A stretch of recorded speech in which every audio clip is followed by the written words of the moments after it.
Buenas noches, mucho gusto de saludarlos. Buenas noches, Lick. Aquí Buenas noches. bien, Buenas noches, Lick. gracias. No sé si tienen alguna duda, alguna pregunta antes de iniciar la clase o comenzamos de una vez. ¿Dudas, preguntas, comentarios? ¿No tenemos?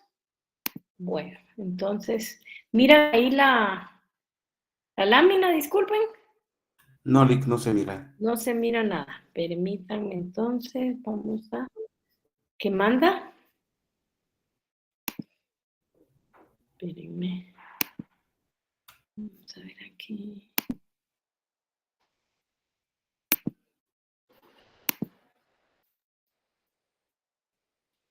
Ya terminé de calificar los laboratorios, no estoy todavía en esa etapa. Califico unos, califico otros. Está ahí difícil. Listo, ahora sí se ve. Ahora sí se mira. Vale. Vamos a ver aquí. Ahí está, ahí está. Ahora sí, ¿verdad? ¿Miran? Así es. Ok, bueno. Entonces, si ustedes recuerdan, nosotros terminamos nuestra clase hablando del proceso contencioso administrativo en materia tributaria. Entonces, ahora vamos a ver cuál es su finalidad. Y a este respecto es bien importante traer lo que dice el artículo 221 de la Constitución Política de la República de Guatemala, donde dice que los tribunales de lo contencioso administrativo ejercen el control de la juridicidad de los actos administrativos. Y cuando habla del control de la juridicidad de los actos administrativos, es porque permite la revisión de una resolución de la administración a través de un nuevo examen de la misma. La naturaleza jurídica. Lick, disculpe, antes que siga, es que no se ve su presentación, o sea, solo sale como un circulito que tiene como la inicial de su nombre, pero no se ve la presentación. No la miran entonces. Sí se ve, licenciado. Sí se ve. Licenciada. Ah, entonces soy yo. Gracias. Bueno, entonces, ¿ustedes sí la miran el resto? Sí, licenciada. Sí se ve. Gracias. Bueno, entonces vamos a hablar ahora de la naturaleza jurídica. Aquí la discusión se basa fundamentalmente en dos aspectos que están resueltos ya por el Código Tributario. Y es si es un recurso o es un proceso.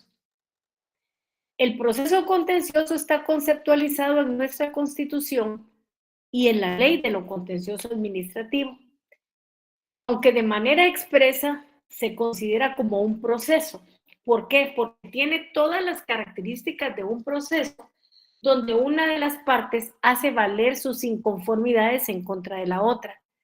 Pero el artículo 167 del Código Tributario, si alguien lo tiene ahí, que me ayude a leerlo, si es tan amable.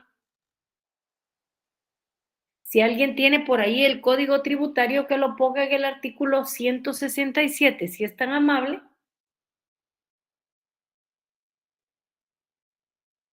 ¿Tienen por ahí el Código Tributario? Ok. Aquí lo tengo, licenciada. 167, ayúdeme. El artículo 167, denominación. La utilización de las denominaciones recurso contencioso administrativo o proceso contencioso administrativo para impugnar resoluciones de la administración pública tienen igual significado. Ahí está. Entonces, esto es bien importante que lo tengamos claro de que tienen igual significado. Aunque nosotros sí tenemos que estar claramente convencidos de que es un proceso, por un proceso muy subgéneris, porque tiene características muy propias, pero al final un proceso. Pero nuestra ley en el artículo 167 lo ha llamado indistintamente proceso o recurso. Plazo para interponerlo. Ojo, aquí es donde deben de tener mucho cuidado, porque si ustedes se van a la ley de lo contencioso administrativo y miran el plazo que está en el artículo 23, el plazo que tiene ahí es de 3 meses contados a partir de la última notificación. Eso dice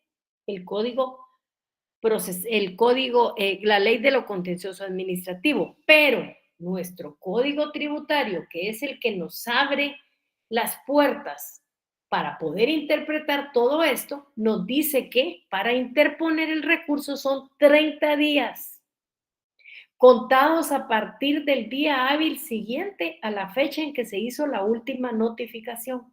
Y ese es el plazo que nosotros debemos de tomar en cuenta. Denme un momentito, solo voy a cargar la computadora. Ese es el plazo que nosotros debemos de tomar en cuenta.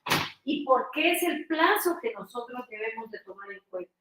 Porque si nosotros tomamos equivocadamente el de la ley de lo contencioso administrativo, cuando nosotros querramos plantearlo, lo que va a suceder es que ya va a estar lógicamente prescrita la acción y eso nos generará problemas.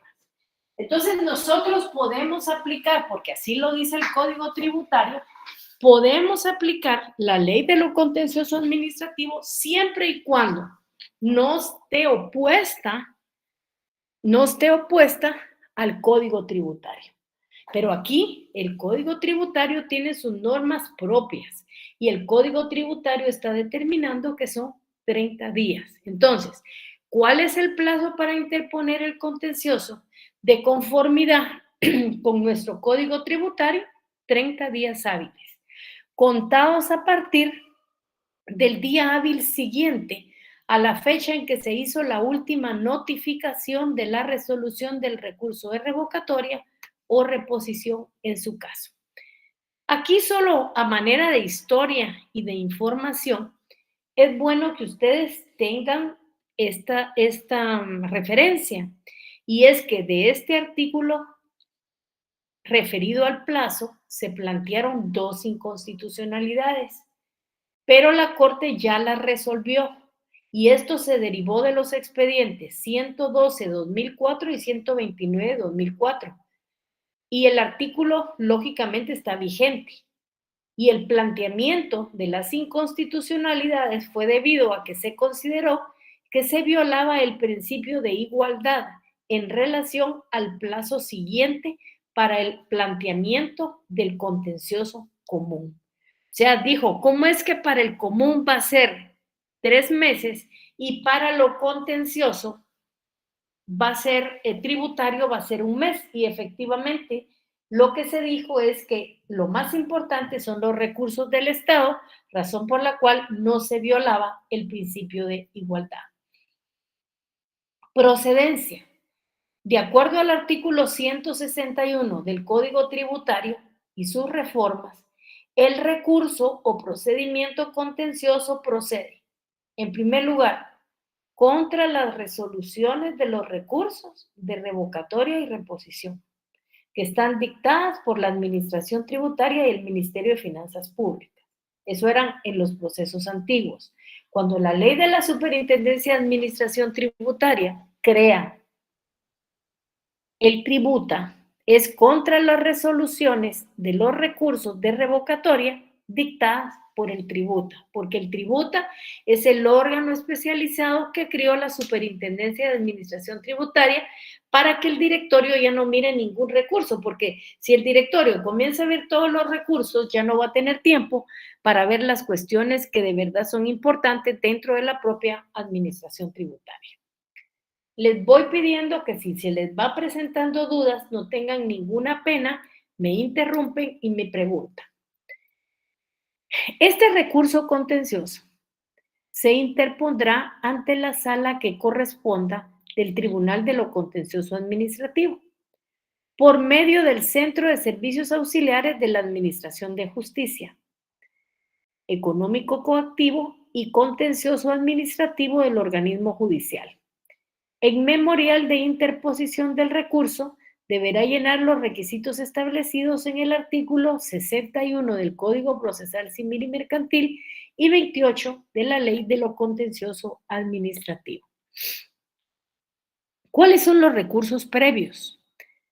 Los recursos previos son los de revocatoria y reposición, que nosotros ya vimos en la parte administrativa, y que dijimos que son los que deben de resolverse dentro del expediente administrativo.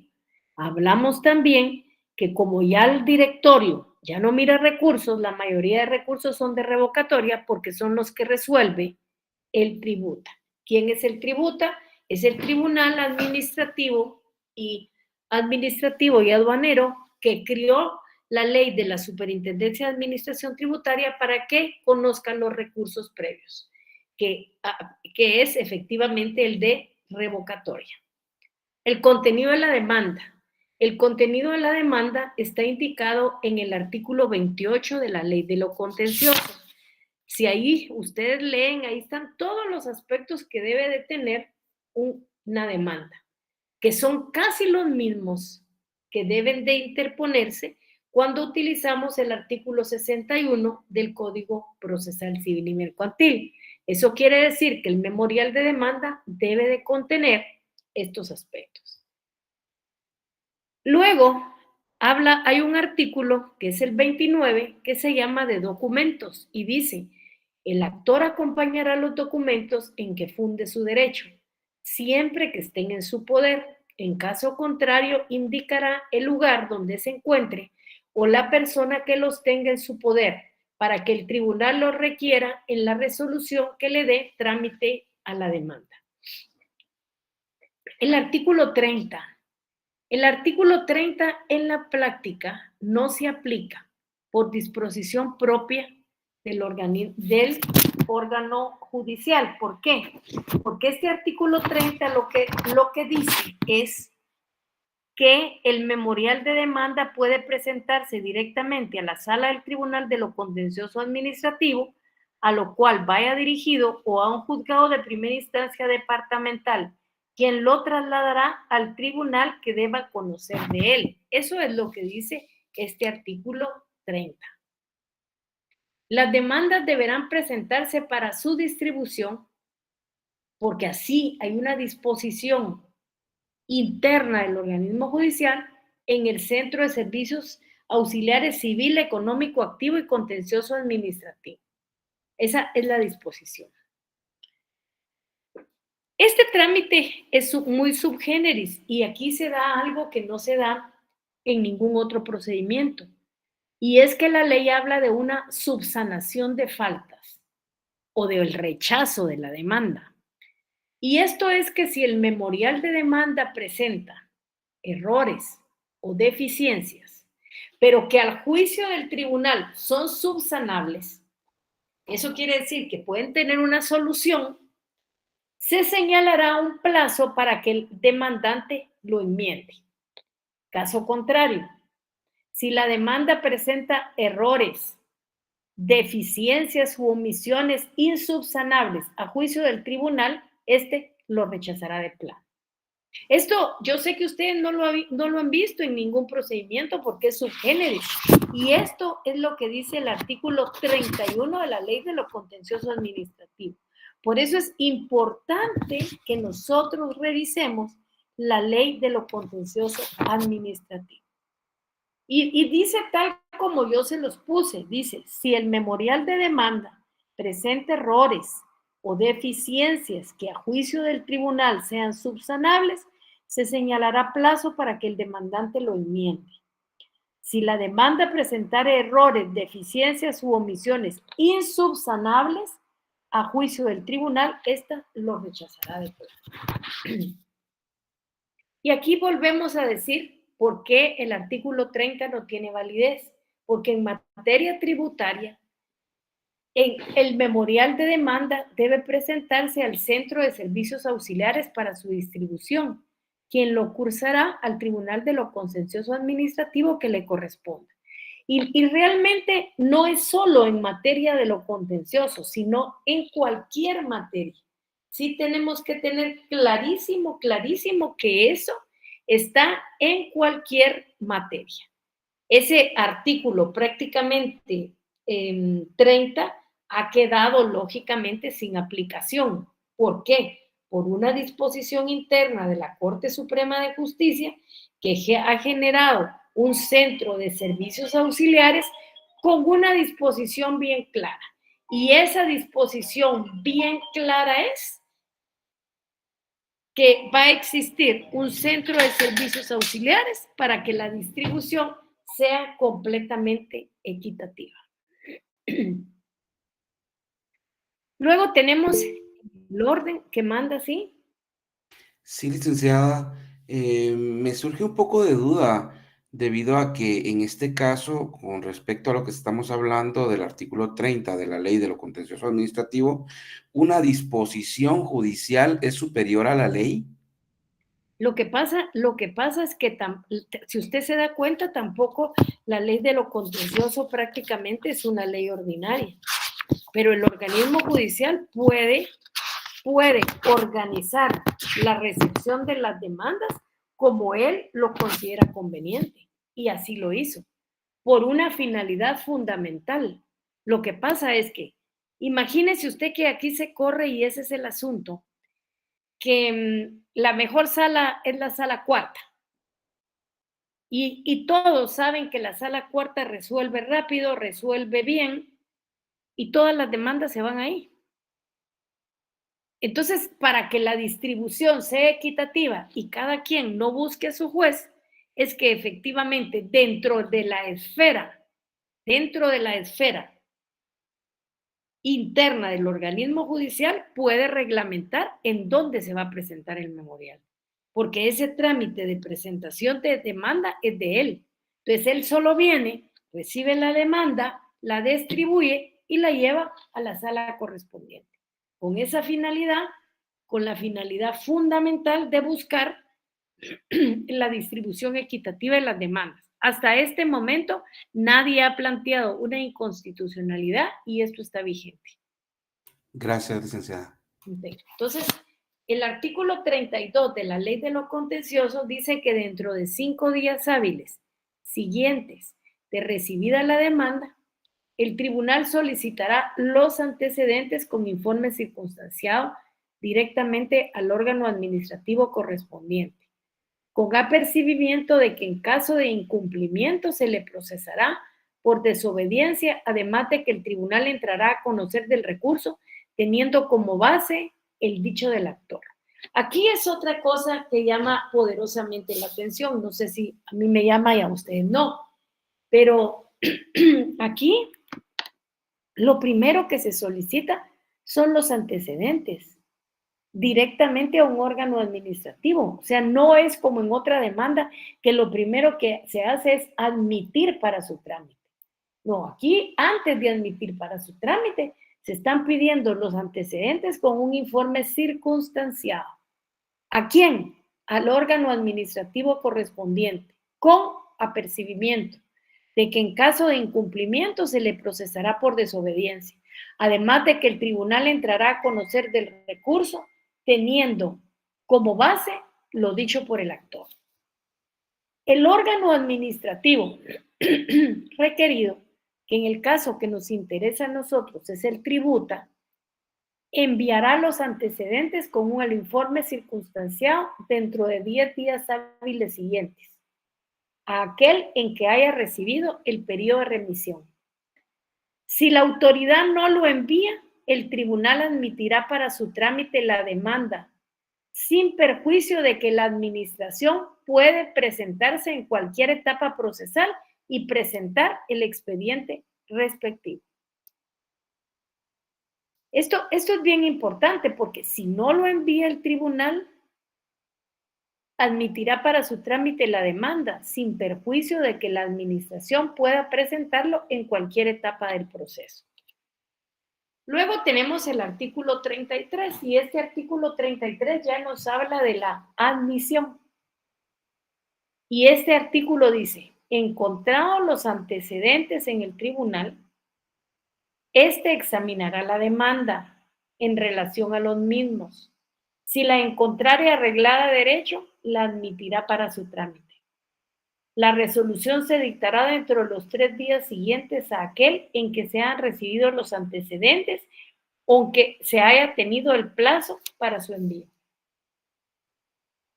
El artículo 34, permítanme, dice, El actor podrá solicitar providencia precautoria urgente o indispensables. Y ese es el artículo 34 de la Ley de lo Contencioso Administrativo. El emplazamiento. En la resolución de trámite de la demanda se emplazará al órgano administrativo o institución demandada, a la Procuraduría General de la Nación, a las personas que tengan interés en el expediente y en el impuesto de herencias, legados y donaciones o en lo que considere conveniente, a la Contraloría General de Cuentas por un plazo común de 15 días. Esto es lo que señala el artículo 35 de la Ley de lo Contencioso, que lo vamos a leer aquí, dice emplazamiento. En la resolución de trámite de la demanda, se emplazará al órgano administrativo o institución descentralizada demandada, a la Procuraduría General de la Nación, a las personas que aparezcan con interés en el expediente y cuando el proceso se refiera al control y fiscalización de la hacienda pública, también a la Contraloría de Cuentas, dándole audiencia por un plazo de 15 días. Los sujetos procesales públicos no pueden dejar de pronunciarse sobre el fondo del asunto. Esto es muy importante porque no es que siempre tiene que aparecer el memorial de la Procuraduría General de la Nación. Y ellos no pueden, de conformidad con la ley, dejar de pronunciarse sobre el punto del asunto. Los emplazados pueden interponer excepciones dentro del 5º día del emplazamiento. ¿Cuáles son esas excepciones? Incompetencia, litispendencia, demanda defectuosa, falta de capacidad legal. Curandero, para mí es un brujo. No, yo le puedo recetar a usted. Yo le puedo recetar a usted. Y decirle, mire. Micrófono. Madre, ¿quién es este? El brujo. Y el brujo, ya me dio miedo, ya, ¿quién era quien estaba? Ese es para que miren. Ya se fue. Ya, bueno. Entonces les digo falta de personalidad y falta de personería. Caducidad, prescripción, cosa juzgada, transacción. Estas se tramitarán en incidente que subsanará en la misma fiesta del proceso principal. Declarada sin lugar, el plazo para contestar la demanda será de 5 días hábiles siguientes a la notificación recaída en el incidente. ¿Solo se fue el brujo o todos? Porque ya no oigo nada. ¿Están ahí ustedes? Nos espantó, Ligra. Sí, Liga, aquí estamos. Estamos, licenciada. Entonces él dice, transcurrido el emplazamiento, se declarará la rebeldía de los emplazados que no hayan contestado la demanda, la que se tendrá por contestada en sentido negativo. La demanda podrá contestarse negativa o positivamente. Si todos se allanaren, se podrá dictar sentencia. Las excepciones perentorias deberán interponerse en el memorial de contestación negativa de la demanda y se resolverá en sentencia. En el mismo memorial de la contestación se puede reconvenir en los mismos casos en el proceso civil. Ahora entramos a la frase más importante, que es la prueba. Si ustedes revisan su código tributario, no van a ver cómo interponer las pruebas. Si se van a la ley del organismo judicial, a la ley de lo contencioso administrativo, tampoco tiene pruebas que interponer. Pero sí tiene una norma que nos dice que supletoriamente se puede usar el Código Procesal Civil y Mercantil, y ese es el que nosotros vamos a aplicar cuando vamos a interponer la prueba. Lógicamente, la fase de la prueba es importante. Yo diría que es la más importante del proceso. ¿Por qué? Porque persigue la finalidad de probar los hechos alegados. Recuerden ustedes que este proceso surge de la controversia que se da entre el tributa o la administración tributaria y la parte del contribuyente. Entonces, la parte del contribuyente necesita probar hechos alegados y que son los controvertidos y sus fundamentos de derecho en los cuales se apoya. O sea, es importantísimo. ¿Por qué? Porque si no le están cobrando un impuesto que no debería de pagar. Contestada la demanda y la reconvención en su caso, el periodo de prueba es por el plazo de 30 días, salvo que la cuestión sea de puro derecho. Si la cuestión es de puro derecho, se puede omitir el periodo de prueba. Esa omisión del periodo de prueba se dará cuando a juicio del tribunal existen suficientes elementos de convicción en el expediente. La resolución por la que se omita la apertura a prueba debe ser motivada. Cuando está diciendo motivada, está diciendo fundamentada. Deben de expresarse el por qué se omite la apertura a prueba. La prueba también, a contrario censo, puede vencer anticipadamente. ¿Y cuándo es esto? Cuando se hubiera recibido todos los medios de prueba ofrecidos. Después entonces de ese vencimiento anticipado, se puede dictar una vista y un auto para mejor fallar. Sí. Licenciada, acá en donde dice la prueba, ¿estamos hablando de la prueba en sí o estamos hablando del periodo de prueba? Estamos hablando del periodo de prueba y vamos a hablar también de la prueba en sí. ¿Cuál es la prueba que se puede probar? O sea, le vamos a adelantarnos, estamos hablando del periodo de prueba, pero ¿qué es lo que usted puede presentar como prueba dentro del proceso? En primer lugar, yo no entiendo por qué, como se los decía hace varios días, se pide un periodo de prueba de la parte. ¿Por qué? Si la vida de la empresa queda registrada ¿en dónde? En los libros de contabilidad. Entonces, en los libros de contabilidad es donde usted debe de fijar su prueba concreta. La revisión de esos libros. Regularmente se da por parte de un experto, claro. La Superintendencia de Administración Tributaria presenta a su experto. La parte presenta su experto, pero se hace necesario que el tribunal dicte un periodo de prueba de la revisión de los documentos por una persona que sea ajena a las dos partes y que demuestren efectivamente quién tiene la razón. Entonces, dentro del periodo de prueba, la prueba máxima que se puede interponer es el dictamen de experto, que lógicamente el tribunal, si es necesario, dicta un dictamen de tercero. Claro, el hecho de que yo crea que la declaración de parte no sirve de nada, ni la declaración de testigos no sirve de nada, no quiere decir que no se, como les dijera yo, que no se presente y que tengan que darse por recibido dichos medios de prueba. Yo encuentro los razonamientos en los que le digo, pero si ustedes son ya abogados de la parte contribuyente, ustedes sabrán qué es lo que van a presentar. Yo creo que los libros de contabilidad son los que presentan todo, porque no va a ir a presentarle a usted un testigo y a usted le consta que en la página 40 del libro de contabilidad está registrado el pago de los impuestos. Más que seguro que el testigo va a decir, yo no sé, salvo que sea el contador. Entonces, ahí se va el dictamen de experto. No sé si con eso le explico.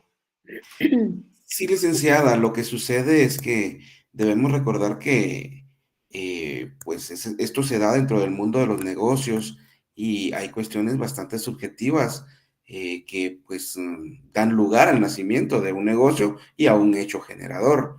En ese sentido, considero yo que la declaración de las partes o la declaración de los testigos ayudaría en mucho a esclarecer la situación, dado que la administración tributaria únicamente está bajo una sospecha de que hay una infracción o una evasión No, fiscal. ellos no, ellos no están bajo una sospecha.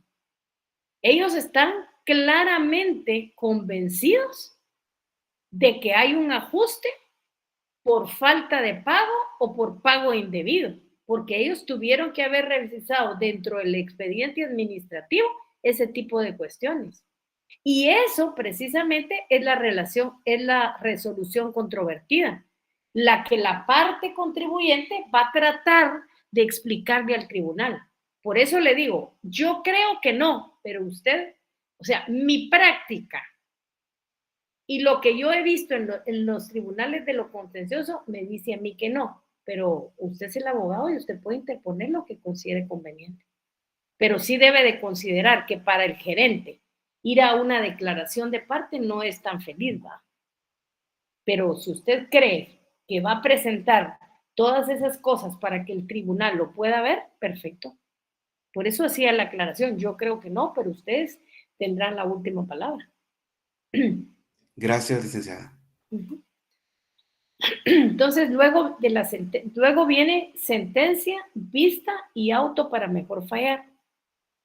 Vencido el periodo de prueba, se señalará día y hora para la vista, con el objeto de que las partes presenten sus alegatos finales y sus conclusiones. Aquí todavía puede dictarse un auto para mejor fallar, y ese auto para mejor fallar tiene la finalidad de realizar diligencias. Esas diligencias tienen que ser necesarias e imprescindibles. ¿Para qué? Para determinar de mejor manera el derecho de las partes. Lógicamente, esto se hará con citación de la parte contraria con un objetivo fundamental. Y ese objetivo fundamental es respetar el principio del debido proceso. Luego se dictará sentencia. La sentencia examinará en su totalidad la juridicidad del acto o la resolución cuestionada. Y la sentencia tiene por objeto declarar lo siguiente, que es revocar o anular, confirmar, modificar la resolución recurrida, así como imponer el pago de costas a la parte vencida. O sea, des en cuenta cómo tanto el Código Tributario como la Ley de lo Contencioso Administrativo hacen el cuadro claramente establecido sobre la finalidad de las cosas. Y le está diciendo qué es lo que debe de contener una sentencia. Y ahí le está diciendo que debe revocar o anular. Le está diciendo que debe confirmar, modificar la resolución recurrida, así como imponer el pago de costas a la parte vencida. Firme la resolución que puso fin al proceso, se devolverá el expediente al órgano administrativo con certificación de lo resuelto. Pero ojo, aquí hay una modificación de esta parte del artículo. ¿Por qué? Porque en casi todos los procesos, se necesite o no se necesite, se plantea recurso de aclaración y ampliación. Yo diría que cuando no se necesita, sí tiene una finalidad para la parte que la está presentando, y es porque el recurso de revocatoria es un recurso muy técnico cuando se hace. Y ese recurso muy técnico cuando se hace, el problema lógicamente fundamental es este. Firme la resolución que puso fin al proceso, se devolverá el expediente al órgano administrativo con certificación de los resueltos. La sentencia señalará un plazo prudencial al órgano administrativo que corresponda para que ejecute lo resuelto. La sentencia es ejecutable la de nosotros ante la competencia económica coactiva y también ante la competencia del ramo civil. ¿Por qué razón? Porque si quien va a ejecutar la sentencia es el contribuyente, él no lo puede hacer por el procedimiento económico coactivo. ¿Por qué? Porque cuando se plantea el económico coactivo, debe de haber un título ejecutivo.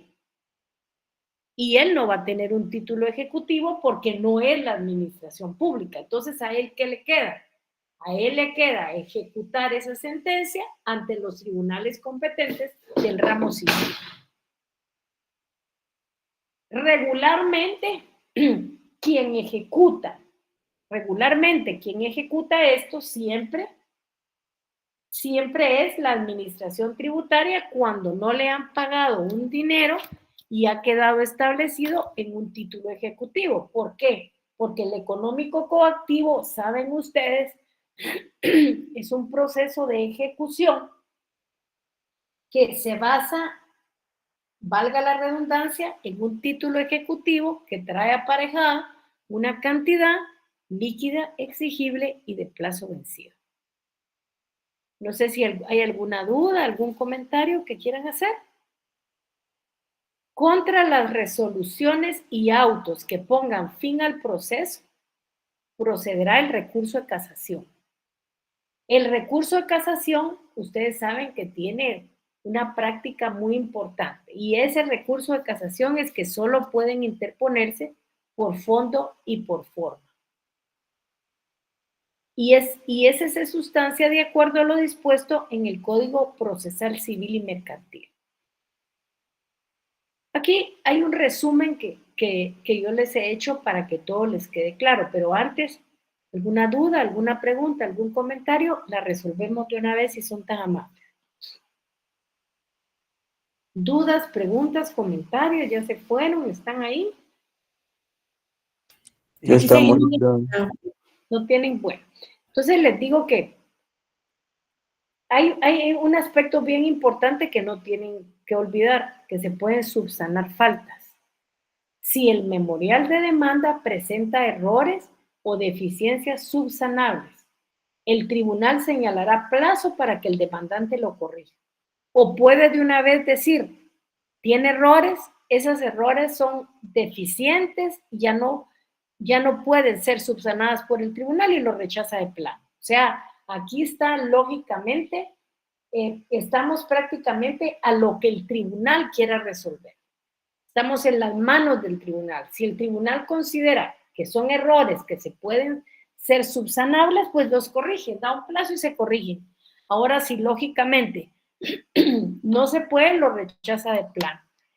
Regularmente, en donde siempre se da esa subsanación de faltas, si les pongo el ejemplo, es en el impuesto del JUSI, porque nunca saben quién es el jerárquico superior de una municipalidad y es el Consejo Municipal. Y muchas veces demandan al alcalde o demandan al departamento de catastro y casi siempre se pide que se subsane y se diga quién es la persona que dictó la resolución. Pero sí estamos lógicamente a lo que el tribunal considere como que se puede subsanar o que se puede rechazar. Estos son los plazos que manejamos dentro del proceso contencioso administrativo. El plazo para interponerlo, 30 días, es el plazo que está contenido en el Código Tributario. No se vayan a confundir, por favor, y vayan a aplicar la ley de lo contencioso administrativo. Esto les traería problemas y problemas muy serios. El plazo para pedir informe circunstanciado es 5 días. Y el plazo para enviarlo por parte del órgano administrativo son 10 días. Si está arreglada a derecho, se admitirá para su trámite 3 días siguientes de recibidos los antecedentes. El actor podrá solicitar providencias urgentes o indispensables. El tribunal resolverá discrecionalmente sobre las mismas en la resolución que se admita para su trámite la demanda. Emplazamiento. En la resolución de trámite de la demanda se emplazará al órgano administrativo o institución descentralizada. Lógicamente, aquí estamos hablando que puede ser una demanda de las municipalidades por el YUSI o puede ser la SAT a través del tributo. Se emplazará a la Procuraduría General de la Nación o a las personas que aparezcan con interés en el expediente y la audiencia será por 15 días. Se pueden interponer excepciones previas. ¿Cuáles son las que se tienen que interponer dentro del 5º día del emplazamiento? Incompetencia, litispendencia, demanda defectuosa, falta de capacidad legal, falta de personería, falta de caducidad, prescripción, cosa juzgada, transacción, se tramitarán en incidente que se sustanciará en la pieza misma del proceso principal. Declaradas con lugar las excepciones previas, el plazo para contestar la demanda será de 5 días siguientes a la notificación de la resolución recaída en el incidente. Transcurrido el emplazamiento, se declarará la rebeldía de los emplazados que no hayan contestado la demanda, la que se tendrá por contestada en sentido negativo. La contestación de la demanda.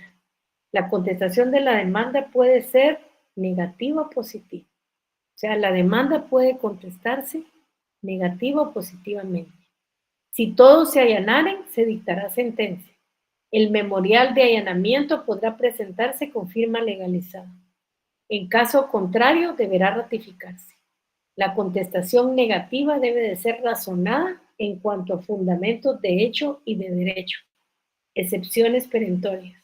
Se interponen en el memorial de contestación de demanda y se resolverán en sentencia. Prueba. Contestada la demanda y la reconvención se abrirá por el plazo de 30 días. Si es cuestión de puro derecho, se omitirá el periodo de prueba.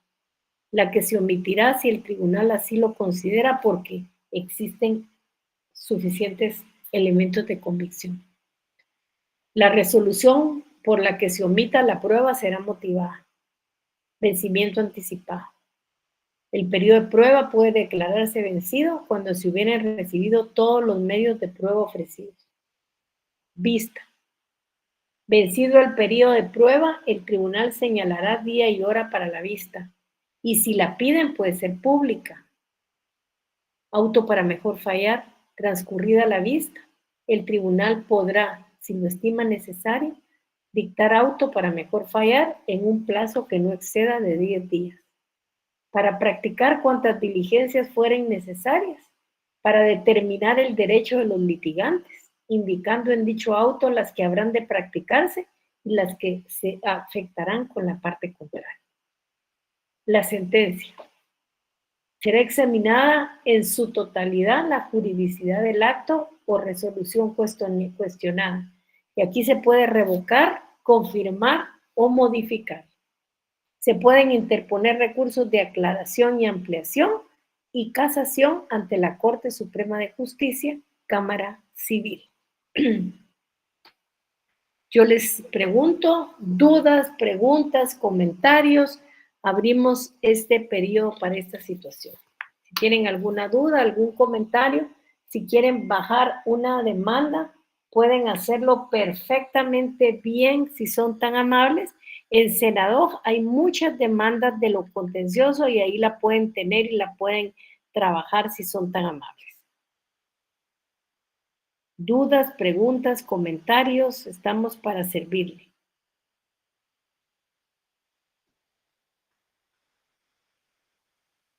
¿Ya no tienen ninguna duda, ninguna? No, licenciada. ¿No? ¿Todo está bien? ¿No les queda ninguna duda? ¿Comentarios? Licenciada, tengo una consulta. A ver. Todo el proceso contencioso administrativo se lleva ante una sala, ¿verdad? Sí, ante la sala de lo contencioso administrativo. Son 6 Bien, salas. muy bien. Entonces, el objeto de la casación es, pues, encontrar una concordancia entre el fallo de primera y de segunda instancia. Es que aquí no hay fallo de primera instancia. Perdón, fallo de segunda instancia. Porque recuérdese que este procedimiento es en única instancia. O sea, solo tenemos una sentencia judicial. Entonces, porque el otro que se llevó a cabo en la administración tributaria es el expediente administrativo. ya. Entonces, lo que se quiere buscar efectivamente, como usted dice, en la sentencia, son los errores. Esos errores pueden ser de hecho y de derecho. Y por eso el recurso que se plantea es casación, que está considerado como un recurso especial.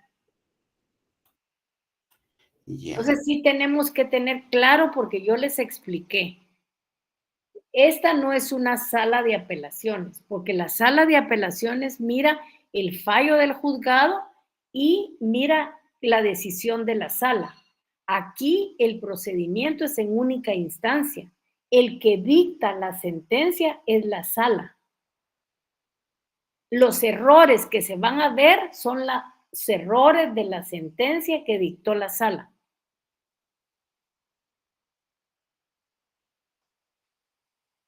Muy bien, gracias, licenciada. ¿Alguna otra duda, alguna pregunta, algo que no nos quede claro? Dudas, preguntas, lo que no les haya quedado claro, sí. Buenas noches, licenciada. Con una consulta. ¿Qué es lo que tenemos que realizar en la sentencia que nos acaba de indicar, perdón? Yo lo que les dije, o sea, en la sentencia nada. Yo lo que les dije es que si ustedes quieren ver una demanda, tal vez me equivoqué y puse sentencia, si quieren ver una demanda, pueden meterse a Senador y ahí pueden obtener una contenciosa administrativa en materia tributaria, para que la miren, para que miren cómo se plantea, porque aquí lo que vimos fueron los requisitos, pero para que tengan una idea de cómo es esa demanda. Muchas gracias, licenciada. Sí, usted indicó una demanda, perdón, yo le indiqué mal. Ajá, una demanda. Ajá, entonces, pueden meterse al organismo judicial, a Senador, y ahí pueden bajar un expediente, digamos un expediente completo que ya esté terminado prácticamente, ¿verdad? Y ahí pueden ver la sentencia en única instancia, el trámite que es pequeño, puede ver aclaración y ampliación y puede darse cuenta también de la casación. Muchas gracias, licenciada. No tengan pena. ¿Alguna otra duda u otra pregunta más? Licenciada, buenas noches. Buenas noches. Entonces, licenciada, los recursos que se planteen ante la sala, ellos mismos los resolverán. Entonces, por decirlo así, ante la sala solo se puede plantear el de aclaración y ampliación, ellos mismos lo van a resolver entonces, licenciada. O sea, ellos mismos van a resolver aclaración y ampliación. La casación se puede interponer en la sala o puede interponerse en la Cámara Civil de la Corte Suprema de Justicia. Cualquiera de las dos posibilidades da la ley. Ahorita se lo voy a leer aquí.